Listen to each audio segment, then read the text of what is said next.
I hope you are all doing well today. We have another shocking story lined up that I think will keep you on the edge of your seat from start to finish. Before we dive in, comment below where you are watching from. It is always amazing to see how far and wide our viewers come from. Now, let's get down to business. Imagine living next to someone so selfish that they treat your property like it is their own personal territory. That is exactly what happened to Roy, our narrator for today. He is a quiet, law-abiding homeowner who just wants to live in peace. But his new neighbor, Cheryl, turns out to be the kind of neighbor who interferes in places she does not belong. And in Roy's case, it is literally his garage. How does he handle such a clear violation of his privacy and property rights? Well, you are about to find out. Believe me, the way Roy deals with the situation is both smart and satisfying. So buckle up, everyone. Get ready for the story now.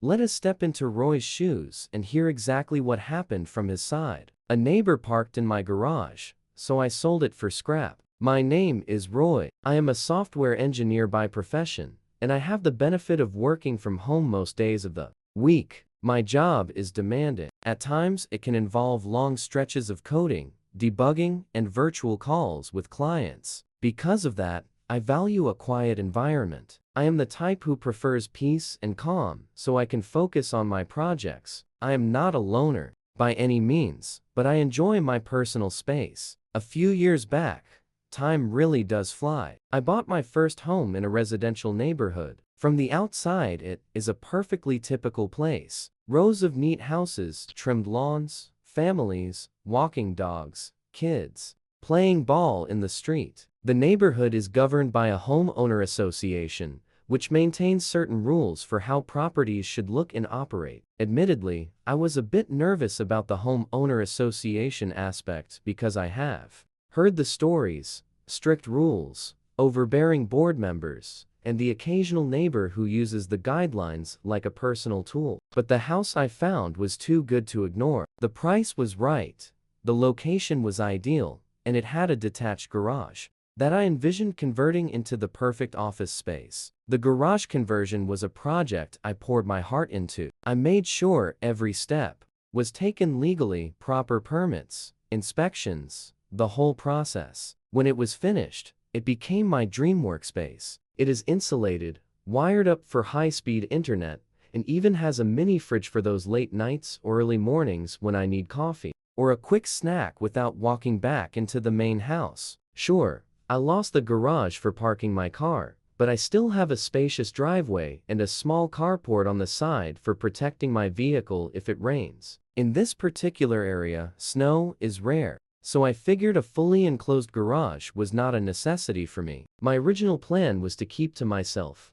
do my work, occasionally wave to the neighbors, and follow the homeowner association rules so I would not draw unwanted notice. For a while, it worked out exactly as I had expected. Most folks around here are friendly enough, or at least they keep their distance. But then Cheryl moved in next door. Cheryl arrived with plenty of attention. The day she moved in, large trucks and movers took up half the street. She introduced herself to me by knocking on my door to criticize how my car was parked, even though it was perfectly within my own driveway. That was my first clue that she might be a little demanding. Within her first few weeks in the neighborhood, Cheryl ran for a spot on the homeowner association board. Usually new residents take time to settle in before they start joining committees and boards. But not Cheryl. She seemed to be on a mission to gain influence from day one. I started hearing whispers from other neighbors about her. She was apparently taking morning walks and jotting down issues in a little notebook. Rumor or not,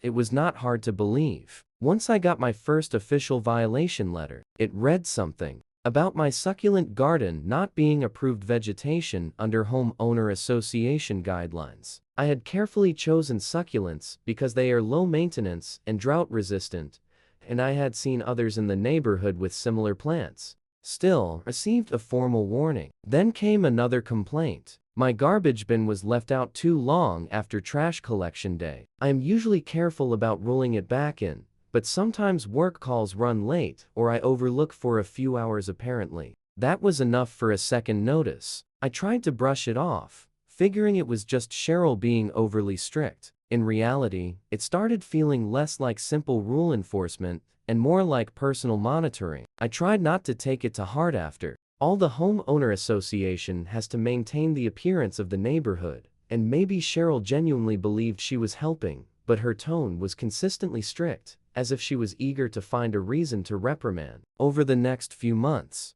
I managed to keep my interactions with Cheryl to a polite minimum. A forced smile here, a short nod there, and that was it. Yet I had the growing feeling that she was keeping an eye on me more than she was on any other neighbor. I occasionally saw her peering over her fence at my yard, or walking by my driveway. More than once, when I had the carport door open, there was something disturbing in the way she observed me, like she was searching for the slightest mistake to pounce on. What bothered me the most was not the official letters or the quiet stares. It was the sense that my peace, a calmness I had worked hard to maintain, was being chipped away. I had moved here for serenity, especially because I worked from home. The idea of having a homeowner association that monitored trivial matters was one thing, but having a neighbor who used the homeowner association as her personal authority tool was another entirely. Then came the day that changed everything. The day she parked her car in my covered parking without asking. It was a stormy afternoon, the kind where dark clouds roll in suddenly, and you can practically feel the electricity in the air. I had been on an important video call with a client discussing a big software rollout. My headphones were on, and I was trying to focus on the conversation between thunderclaps. I vaguely heard a car horn blaring, but I was in the middle of speaking, so I ignored it. When the meeting ended, I stepped outside to stretch my legs and see what the commotion was. That is when I saw Cheryl's car sitting under my shelter as if it belonged there. She was leaning against the driver's side door, tapping on her phone. I walked toward her, and the moment she noticed me, she waved me over as if to say, "Finally, you came out." "Hey," I said, doing my best to keep my tone neutral. "Is everything okay?" She smiled a smile that did not reach her eyes and responded, "Oh, I just needed a place to park because the street is flooding." Admittedly, there were some pretty big puddles forming along the curbs, but to me, that was no reason to occupy my space. With measured politeness, I said, "I understand the weather is bad, but you really should have asked. This is personal property, and it is for my car." Her attitude changed in a blink. She went from politely dismissive, outright insulted. "You do not own the rain," she snapped, her voice dripping with arrogance. "It is an emergency situation, and the homeowner association rules allow for emergency actions." I was taken aback. I was not aware of any rule that says you can park in someone else's driveway just because of a storm, I replied calmly, though my irritation was bubbling beneath the surface. She gave a shrug and said, "Well, we can talk about that at the next homeowner association gathering." Then she got into her car and reversed out,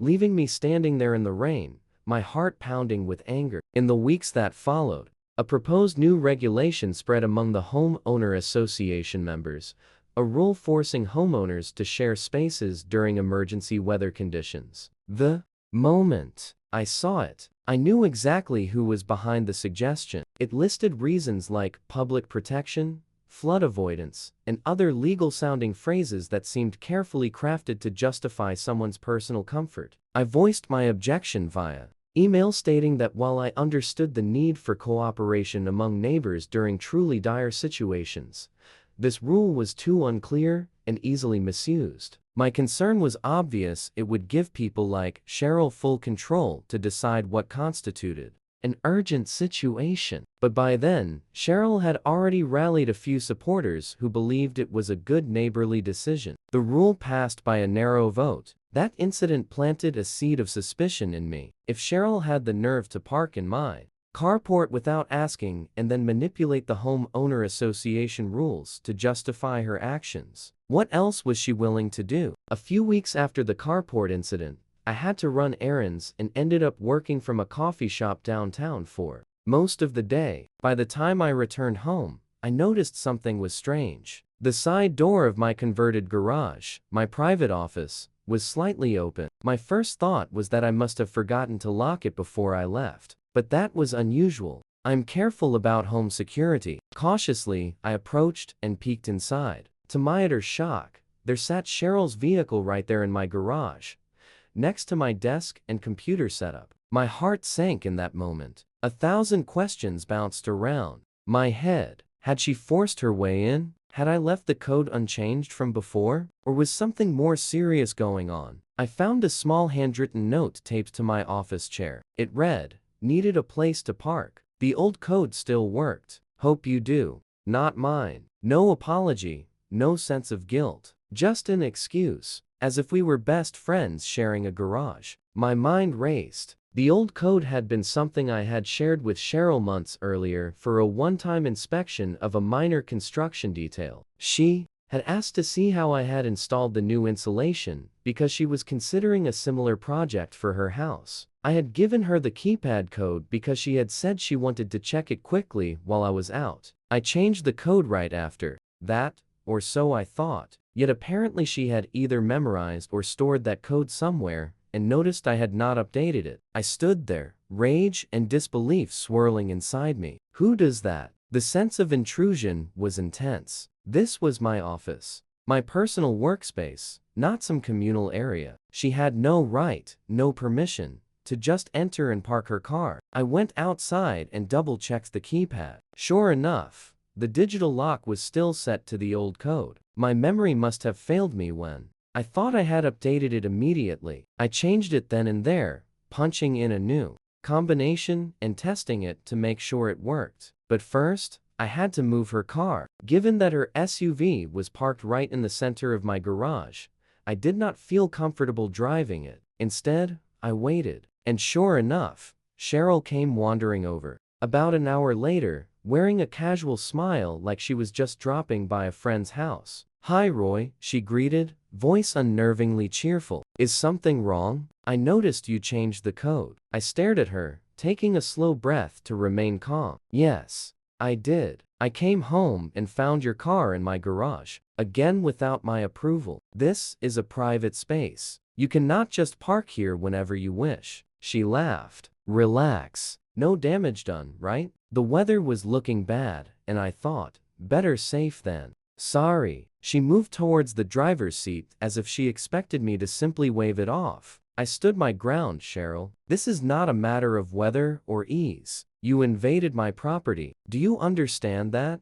I want to make it crystal clear. This cannot happen again. If it does, I will have to consider taking official action." That is when she rolled her eyes and her face twisted in irritation. "Fine," she muttered. "I did not think it was that big of a deal, but whatever, I will move." Then she got into her SUV and drove away, leaving me furious. That night, I lay awake in bed. A million thoughts rushed through my mind. Was I dealing with a neighbor who simply had no limits? Or was there something more? Her casual attitude disturbed me. She had practically laughed in my face when I mentioned the word trespassing. Despite my anger, I had to stay level-headed. I believed in following legal procedures if necessary, and I suspected that if I tried to confront her with aggression, it would only worsen things further. Little did I know, her sense of privilege was about to peak in the most shocking way possible. Not more than a week had passed since the garage incident. I had spent most of that week deeply focused on work, partly to distract myself, and partly to keep my schedule flexible in case Cheryl tried anything else. However, there are always errands to run. One day, I had to step out to handle some financial matters and shopping. I was gone for maybe 3 hours. When I returned, I saw the side door of my garage office slightly open, even though I had locked it. My stomach sank. This was familiar, but worse, because I had already changed the code. Fear set in for a second. Had she figured out my new code? I ran over, turned on the lights, and there it was. Her SUV yet again, parked inside my garage. This time no note, no friendly greeting. It was as if she assumed it was her personal parking space. I felt my blood boiling. Every ounce of resentment from the past months clashed in that moment. All the time she complained about my succulents or trash bins, all the so-called emergency carport situations, and now, for the second time, she had boldly used my private workspace. Something in me snapped. but instead of raging or yelling, chose a different approach. I remembered a story I had heard once about someone removing a car parked illegally, and it gave me an idea. What if Cheryl believed I had actually sold her car for scrap? It sounded crazy, but at this point, so was everything about this situation. If words and politeness had not worked, maybe she needed a taste of her own behavior. A scenario where she would feel the very real outcome of her disrespect for other people's property. I called a friend of mine who runs a small towing and storage service. He owed me a favor from years back, so he was willing to help within the hour. A tow truck arrived silently, as we did not want to alert Cheryl. The driver carefully loaded Cheryl's SUV and took it to a secure lot several miles away, one that stored seized vehicles and sometimes junked ones. The cost came out of my own pocket, but in that moment, it felt justified. Then I waited. I sat in my house working on my computer, occasionally checking through the window for any signs of Cheryl. Sure enough, that evening a loud pounding rattled my front door. I opened it to find Cheryl, looking worried and angry at the same time. Her words rushed out. "Where is my car? Did you relocate it again? I cannot find it anywhere." I pretended a concerned frown. "Your car? Oh, you mean the one that was in my garage?" Again, she stared at me, hands planted firmly on her hips. "Yes. Where is it?" With the calmest voice I could manage, I said, "Well, you left it on my property without permission. As far as I could tell, it was abandoned, so I disposed of it for scrap." The look on her face was one I will never forget. Pure shock mixed with disbelief and fury. She gasped, "Why? You did what?" I put on an apologetic expression, even as my heart raced from the adrenaline. "You seem to have no interest in respecting my property rights. I assumed you did not want the vehicle anymore, so I took the decision of selling it. Sorry if there was a miscommunication." Her voice exploded into a shriek. "You cannot do that. That is illegal. I'm calling the police. You will be in so much trouble." She waved her phone around as if holding a weapon. I kept my cool. "Go ahead and do what you have to do. But if you need the evidence, I have security footage of you entering multiple times, ignoring my warnings. I also have the homeowner association letters from you, complaining about ridiculous things, establishing a pattern of harassment." I let that last bit sink in, though I knew I might have been stretching the definition of harassment. Cheryl's face turned red. She unleashed a string of angry words, some curses, some threats, some claims that she knew the law better than I did. Finally, she stormed off, and that was it. I closed my door, my heart still hammering. I called my friend at the storage lot, confirming the SUV was secure, and giving him a heads up that the next 24 hours could be intense. He assured me that he would store the vehicle safely until I told him otherwise. Little did I know, the next showdown would come not from Cheryl directly, but from her husband. It was about an hour after Cheryl's outburst when another knock came at my door. My nerves were still on edge, so I looked through the peephole before opening. I recognized him, Cheryl's husband, a tall, heavy-built man I had only seen in passing. He rarely seemed to be around. I assumed he traveled a lot or worked long hours.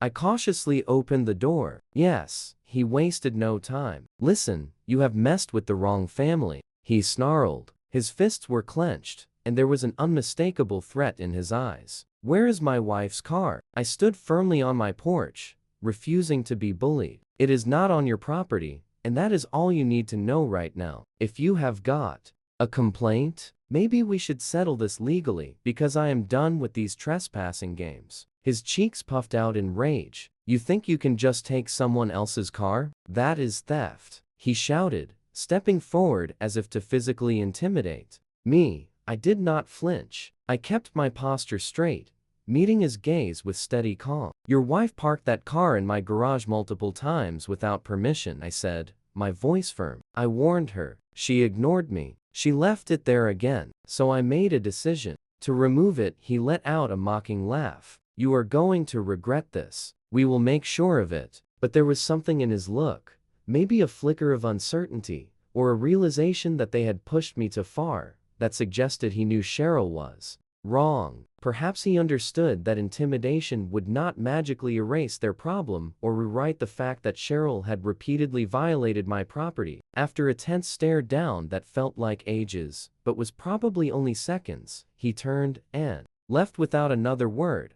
No police were called. Then no further argument. I watched him march back to his house, slamming the door behind him. I exhaled a long breath and checked my phone. It was still early evening, but my nerves were drained and I felt a wave of fatigue wash over me. I wondered if I should call the police first or consult a lawyer. In the end, I decided to wait for Cheryl or her husband to make the next move. If they did call the police, I had footage plus every written warning I had given, and if they decided to escalate with the homeowner association, so be it. At least the conflict would be out in the open, and I could tell my side of the story. Days passed without any direct clash. No officers showed up at my door. No new letters arrived in my mailbox. But then an email alert landed in my inbox announcing an emergency homeowner association assembly. The agenda was unclear. Important property dispute discussion. Attendance strongly advised. Everyone in the neighborhood knew it had something to do with Cheryl's dramatic accusations. She had likely painted me as a villain,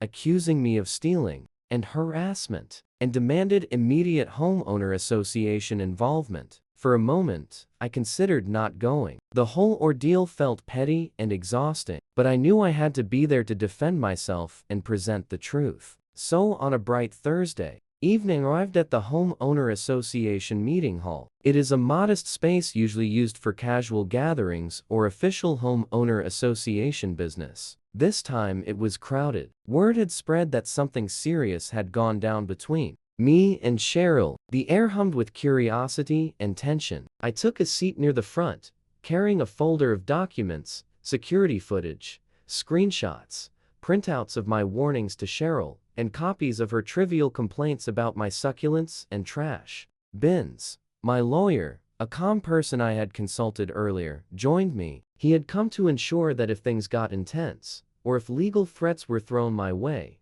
I would have someone to back me up. Cheryl sat on the opposite side of the room next to her husband, looking smug in an official homeowner association board seat.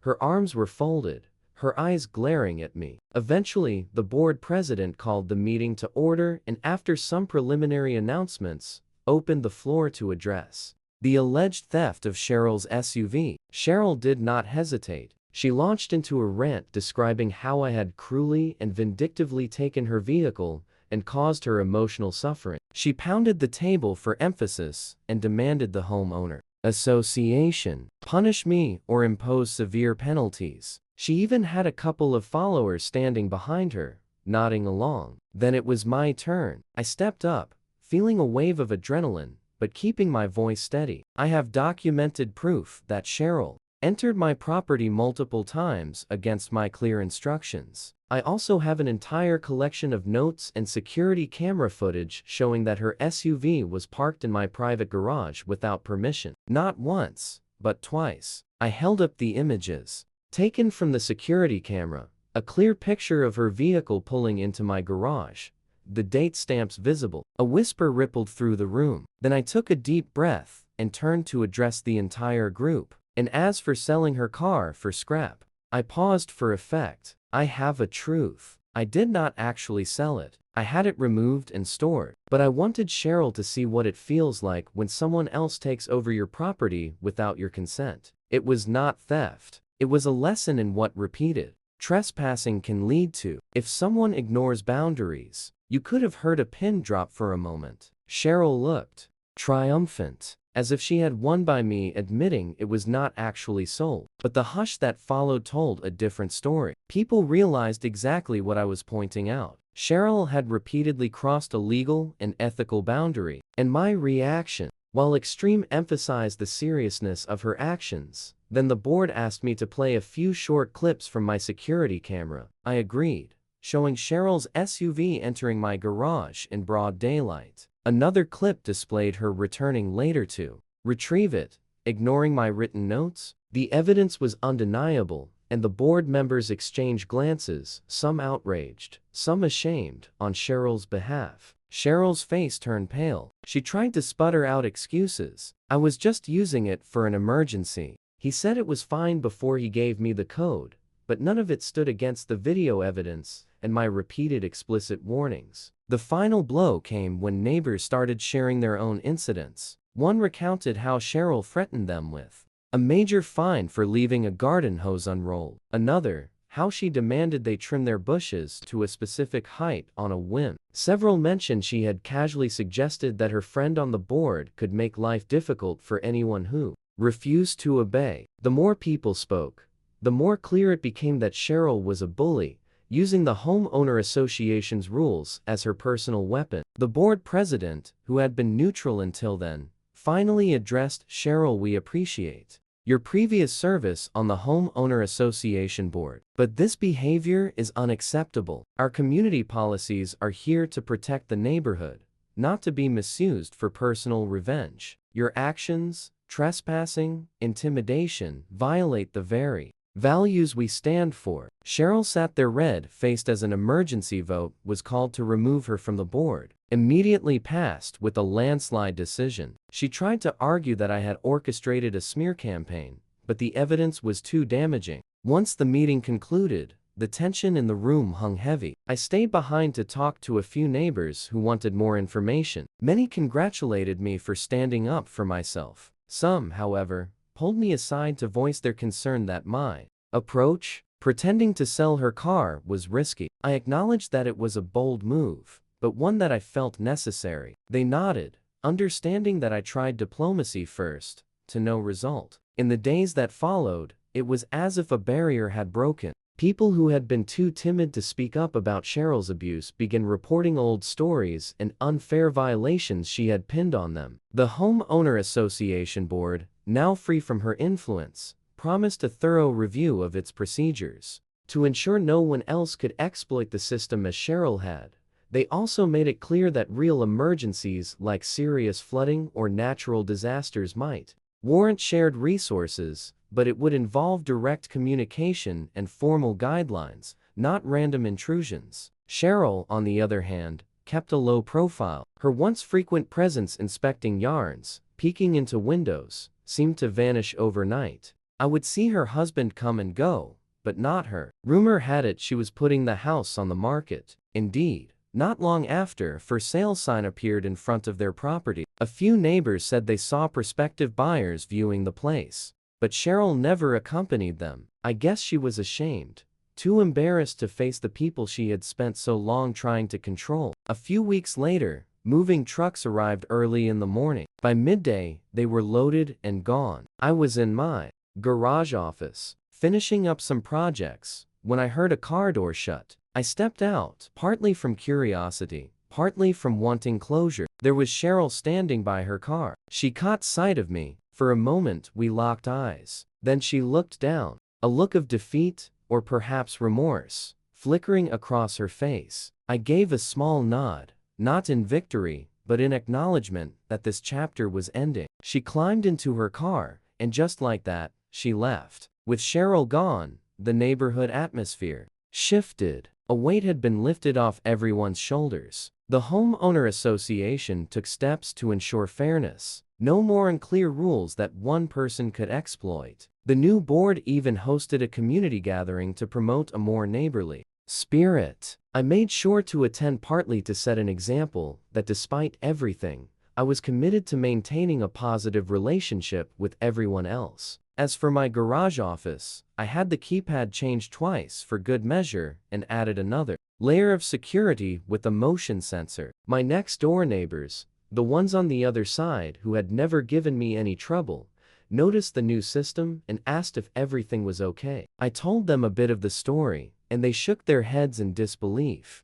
At Cheryl's audacity, it has been months now, and life has mostly returned to normal. I no longer worry about stepping outside to find someone else's car. In my workspace, my succulents are thriving. Turns out, they are perfectly fine under updated homeowner association rules, especially now that no one is itching to use them as a reason to cause trouble. I still keep all my records from that ordeal, though you never know when you might need proof that you were justified in taking action, especially when dealing with difficult neighbors. I learned a valuable lesson in setting boundaries. Before I might have let small things pass: Cheryl's condescending remarks, her random checks for violations, her sense of privilege. But each time I tried to be polite, it only encouraged her more. Eventually, it took a bold measure for her to realize that she could not walk all over me. It